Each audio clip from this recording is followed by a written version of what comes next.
Hi friends, আমরা আগের ক্লাসে বীজ নিয়ে বা সিডস নিয়ে আমরা পড়াশোনা করলাম এবং সেখানে দেখলাম ইন্ডিয়াতে সিডস নিয়ে বা সার্টিফাইড সিডস নিয়ে কী কী প্রবলেম আসে। হ্যাঁ, তো আগে এবং তার সলিউশন কী কী আসতে পারে, মানে ইন্ডিয়ান গভর্নমেন্ট কী নিয়ে আসছে সেটা আজকে আমরা পড়াশোনা করব। আচ্ছা, আগের ক্লাসের প্রবলেম সিড সম্পর্কিত যেসব প্রবলেমগুলো ছিল, প্রথমটা হচ্ছে কি ল্যাক অফ অ্যাওয়ারনেস, তারপর হচ্ছে কি যে আনঅ্যাভেলেবিলিটি অফ কোয়ালিটি সিডস, মানে কোয়ালিটি বীজের অভাব আছে ইন্ডিয়াতে, মানে কি সার্টিফাইড সিডের মনোপলি অফ সাম কোম্পানিজ, কিছু কোম্পানিরা কিনা এই বীজের উপর মনোপলি সৃষ্টি করছে, যে কারণে মানে বীজের দাম অনেক চড়া হয়ে যাচ্ছে। তারপর জেনেটিক্যালি মডিফাইড ক্রপস যে মার্কেটে অলরেডি চলে আসছে বা খুব হাই উচ্চ ফলনশীল, তো আবার হচ্ছে কি যে খুব মানে হার্শ কন্ডিশনে বা খুব খারাপ কন্ডিশনে হচ্ছে কি বেঁচে থাকতে পারবে। হ্যাঁ, চরম অবস্থাতেও, যেমন লো টেম্পারেচার হাই টেম্পারেচারেও মানে কি বেঁচে থাকতে পারে। এইরকম জেনেটিক্যালি মডিফাইড ক্রপস কিন্তু মার্কেটে অলরেডি চলে আসছে এবং তার বীজও চলে আসছে। আর এরপর কি লিগাল অ্যামেন্ডমেন্ট চাই 1966 সালের হচ্ছে কি এই সিড অ্যাক্ট। এরকম কিছু প্রবলেমগুলো মানে রিসেন্ট মানে সিনারিও অবস্থাতে যে 1966 সালে যে বীজ অ্যাক্ট আছে সেটাকে চেঞ্জ করার কথা বা অ্যামেন্ডমেন্ট করার কথা আছে। আচ্ছা, তো এর মধ্যে তো আমরা একটু ইতিহাসে ফিরে যাই যে অতীতে যখন হচ্ছে কি যে কৃষকদেরকে সার্টিফাইড সিডস বা জেনেটিক্যালি মডিফাইড ক্রপস বা তার সিডস অথবা কোয়ালিটি সিডস দরকার পড়তো, তখন তারা ঠিক কী করতো বা তখনকার গভর্নমেন্ট কী করেছিল। তো এরকমই একটা ল্যান্ডমার্ক অ্যাক্ট আসে 1966 সালে, সিডস অ্যাক্ট 1966।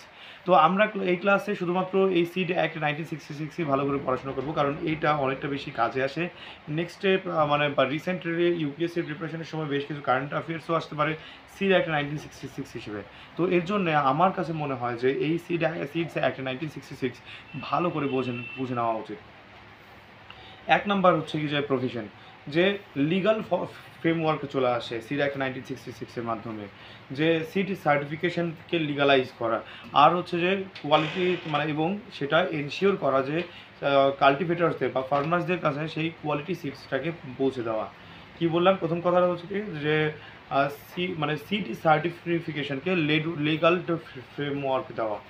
সেকেন্ডভাবে এই অ্যাক্টটা কভার করে কোনগুলো, ফুড গ্রেইনস, তারপর অয়েল ক্রপস, কটন ক্রপস, যে কোনো টাইপের হচ্ছে এই ভেজিটেবল ক্রপস, সবগুলোকে কিন্তু এই অ্যাক্টের আন্ডারে মানে কভার করা হয়েছে।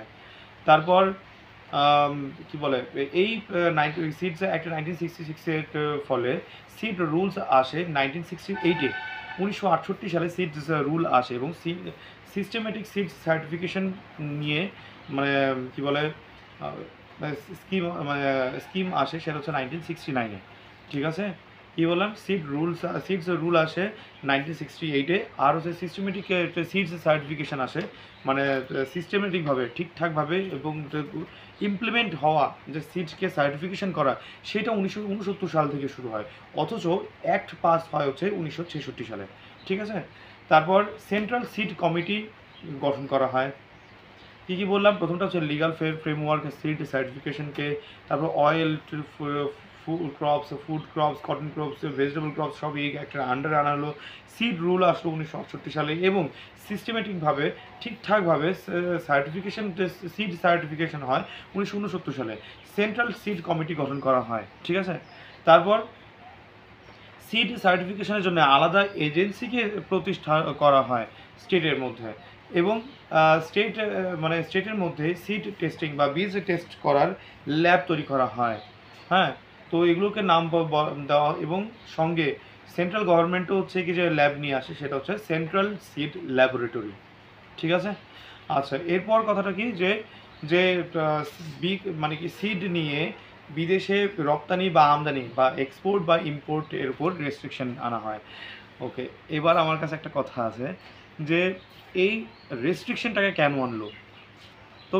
আমরা চাইলে একটু রিলেট করতে পারি যে ওয়ার্ল্ড ট্রেড অর্গানাইজেশন, তার সঙ্গে হচ্ছে কি বা ওয়ার্ল্ড মনিটারি কী বলে আইএমএফ, ইন্টারন্যাশনাল মনিটারি ফান্ড, সেখানে আমরা বেশ কিছু রেস্ট্রিকশনস দেখি, যে যদি লোন নিতে হয় অথবা হচ্ছে কি যে ওয়ার্ল্ড ট্রেড অর্গানাইজেশন থেকে বা ওয়ার্ল্ড ব্যাংক থেকে যদি লোন নিতে হয়, তখন বেশ কিছু রেস্ট্রিকশন আনতে হয়। হ্যাঁ, আবার মানে কি ওয়ার্ল্ড ট্রেড অর্গানাইজেশন আছে, সেটারও কিছু রেস্ট্রিকশন আসে। হ্যাঁ, মনে পড়বে কি যে ওয়ার্ল্ড ট্রেড অর্গানাইজেশনসের হচ্ছে কি রেস্ট্রিকশনসগুলো, যে ওপেন মার্কেট করে দাও, হ্যাঁ, খুব বেশি তোমরা দিতে পারবে না, কি বলে সাবসিডি দেওয়া যাবে না, এরকম কিছু আসে, তাই না? হ্যাঁ, তো সাবসিডি দিলে তারপর কি অন্য দেশের সঙ্গে কম্পিটিশনে ইন্ডিয়া অতিরিক্ত একটু এক্সট্রা অ্যাডভান্টেজ পেয়ে যেতে পারে, তাই না? তো 1966 সালে যদিও সিড অ্যাক্টটা আসে, কিন্তু সিড মানে রপ্তানি আমদানির ক্ষেত্রে রেস্ট্রিকশনসগুলো অনেক আগেই কিন্তু চলে আসে। 1960 মানে 1995 থেকে ওয়ার্ল্ড ট্রেড অর্গানাইজেশন প্রতিষ্ঠা হয়, কিন্তু তখন থেকেই কিন্তু যে কি বলবো গাটস এগ্রিমেন্ট যে ছিল তখনও কিন্তু এক্সিস্ট করতো। তার মানে যে সেই এগ্রিমেন্টে যদি আমি সাইন করে ফেলি, তার মানে আমাদেরকে সেই রেগুলেশনসগুলো মানতে হবে, যে এইভাবে সিড যদি আমি বিদেশে রপ্তানি করতে যাই তাহলে সেটা কিন্তু সাবসিডাইজড হওয়া চলবে না, সঙ্গে কোয়ালিটি মেনটেন করে রাখতে হবে, তাই না? তো আশা করি তোমরা মানে আমার সঙ্গে সঙ্গে রিলেট করতে পারছো India's foreign exchange and foreign trade chapter এবং ইন্টারন্যাশনাল ইকোনমিক ইনস্টিটিউশনস, এই দুটোকে কম্বাইন করে নিয়ে এবার আমরা দেখলাম যে সিডস অ্যাক্ট 1966-এ রেস্ট্রিকশন আনা হলো ইম্পোর্ট এবং এক্সপোর্টের উপর। হ্যাঁ, সিড মানে এবং সেটা নোটিফাইড ভ্যারাইটি, সব ভ্যারাইটি এক্সপোর্ট ইম্পোর্টে কোনো বাধা নেই, কিন্তু কিছু স্পেশাল ক্যাটাগরির যে সিড আছে যেগুলো কেনা এক্সপোর্ট বা ইম্পোর্টের ক্ষেত্রে, যে কিছু কিছু স্পেশাল ক্যাটাগরির সিড আছে যেগুলো কেনা রেস্ট্রিক্ট করে দেওয়া হয়, যে এক্সপোর্ট বা ইম্পোর্টের ক্ষেত্রে। আচ্ছা, এরপর আসি কি new policy on seed development 1988, import এবং হচ্ছে কি প্লান্টিং ম্যাটেরিয়াল গভর্ন করার জন্য বা দেখভাল করার জন্য আসে new policy on seed development 1988। এবং হচ্ছে কি যে এক্ষেত্রেও মানে কি এর দ্বারা হচ্ছে কি বিভিন্ন ধরনের বীজের ইম্পোর্ট করার উপর কি রেস্ট্রিকশন বসানো হয়।